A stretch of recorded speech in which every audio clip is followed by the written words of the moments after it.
돈이 되는 뉴스 분석 지금부터 함께 하시죠. DB금융투자 을지로금융센터 김현겸 팀장입니다. 안녕하세요. 네.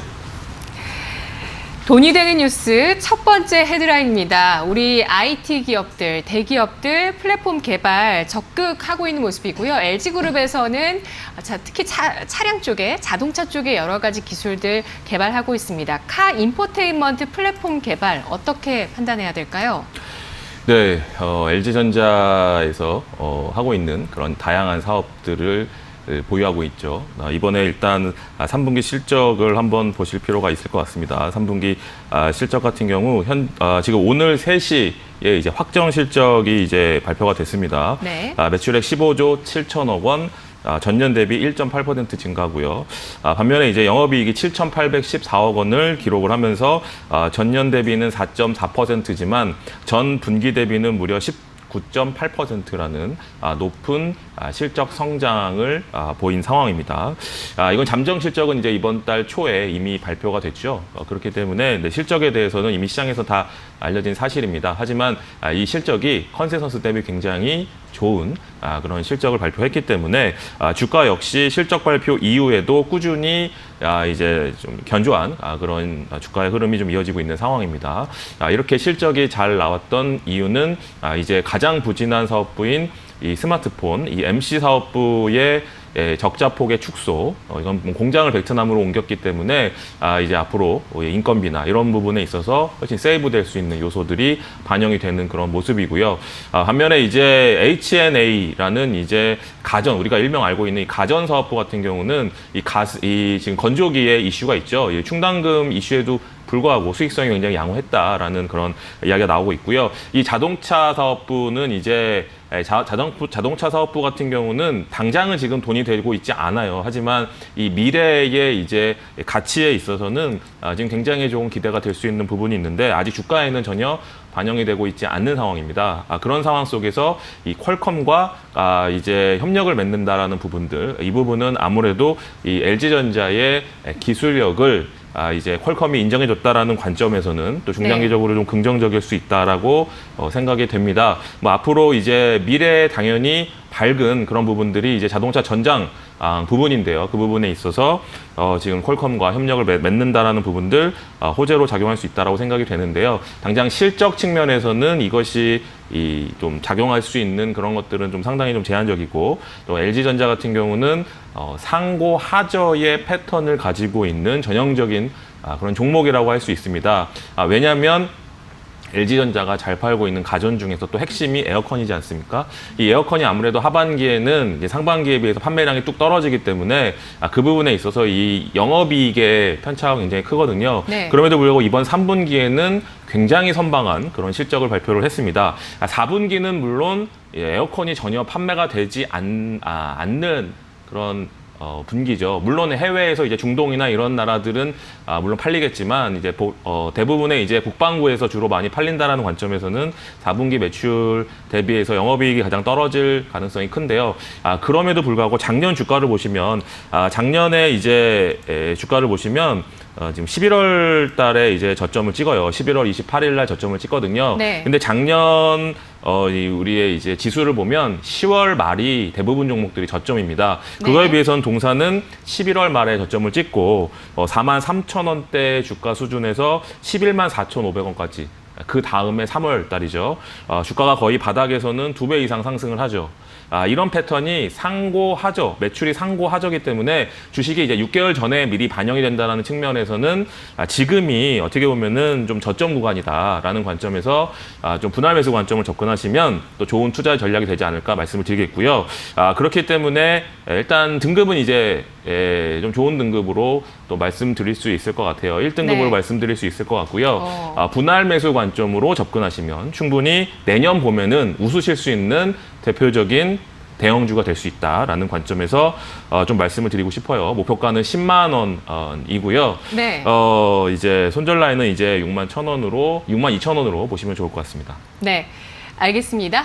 양호한 3분기 실적을 발표했습니다. 그리고 올해 연초에 봄에는 특히 정책 모멘텀까지 구체화되면서 강세를 보였는데 그렇다면 이제 내년 봄에는 이러한 정책에 따라서 각 교실, 특히 어린이들, 청소년들 있는 곳에 모든 곳에 공기청정기가 다 배치가 되니까요. 정책적으로 그에 따른 효과들까지 한번 기대를 해보면서 10만 원 목표 주가 지켜보겠습니다. 이어서 오늘 돈이 되는 뉴스 두 번째 뉴스는 삼성전자입니다. 삼성 개발자 컨퍼런스 2019가 개최됐는데 저도 오프닝 멘트에서 이거 잠깐 다뤘었는데요. 어떤 기술이 돋보이시던가요? 일단 이번에 나온 삼성 이제 개발자 이 컨퍼런스에서 가장 핵심이 이 삼성전자만의 이 환경을 구축하겠다라는 그런 관점이죠. 네. 그런 관점에서 이제 삼성이 밀고 있는 이 인공지능, 이 AI 기술은 이제 빅스비라는 이름으로 우리에게 이제 스마트폰에 좀 알려진 상황이고요. 네. 그 이외 가전은 이제 홈, 이제 IoT, 이 부분 역시 삼성전자에서 굉장히 또 심혈을 기울인 부분인데요. 거기에 맞는 종목을 좀 꼽아봤어요. 근데 그렇게 마땅치는 않은데, 종목은 이제 삼진이라는 종목이 있습니다. 이 삼진은 예전에 이 삼성전자에 이 리모컨을 납품하는 회사였어요. 근데 이제 이 리모컨 뿐만 아니라 이제는 이제 스마트홈에 사용되는 허브 그리고 이 센서 등을 ODM 또는 OEM으로 납품을 하고 있는 상황입니다. 이 홈 IoT 관련해서는 핵심 소자인 모듈 사업 또 글로벌 IoT 시장에서 필요한 복합적인 복합 및 이 보안 기능이 강화된 이런 솔루션을 좀 제공을 하고 있어요. 그런 관점에서 올해 상반기에 매출과 영업이익을 한번 살펴봤는데요. 2분기까지 매출액이 671억으로 전년 대비 무려 61.3% 성장을 하고 있고 네. 영업이익 역시 60억 원을 달성하면서 이 영업이익률이 지금 2만 1000%라고 나오는데 이건 이제 전년 동기 대비 전년 동기는 거의 이제 플랫한 그러니까 영업이익이 거의 나오지 않았어요. 네. 그러니까 그렇기 때문에 영업이익이 60억이 나왔다라고 보시면 될 것 같아요. 그러면 매출액이 671억인데 영업이익 60억이 나왔다면 거의 영업이익률이 9% 넘게 나오고 있는 상황. 굉장히 좀 긍정적인 그런 관점에 사업이 진행되고 있고 하반기에도 가속화될 가능성이 있다라는 관점에서 삼진을 좀 삼성전자 이 개발자 회의에 그나마 맞는 종목이 아닌가 좀 말씀을 드리고 싶고요. 그래서 투자 등급은 이제 2등급으로 좀 말씀을 드릴게요. 아무래도 좀 작은 종목이기 때문에 1등급을 주기는 좀 무리라고 생각이 되고요. 최근에 충분히 조정을 받았습니다. 지금 보고 계시는 게 이제 주봉이에요. 주봉상 이제 20주봉까지 주가가 좀 조정을 받았죠. 1250원을 기록을 하고 있는데 최근 9월 달에 12,900원까지 주가 상승이 있었습니다. 충분히 다시 한번 상승 트렌드를 갈 수 있는 종목이다. 지금 보시는 게 이제 일봉이에요. 그래서 우상향 패턴에서 지금 61선에서 지금 자리를 잡는지 물론 좀 확인이 좀 필요하지만 그래도 충분히 하반기에 여러 가지의 실적이나 실적 모멘텀이나 또 삼성전자가 이 부분에 기울이는 그런 것들을 봤을 때는 충분히 지금 관점에서는 접근 가능한 가격대가 아닌가 좀 말씀을 드릴게요. 매수가는 1,400원이고요. 목표가 15,000원, 손절 라인 9,500원 말씀을 드리겠습니다. 네.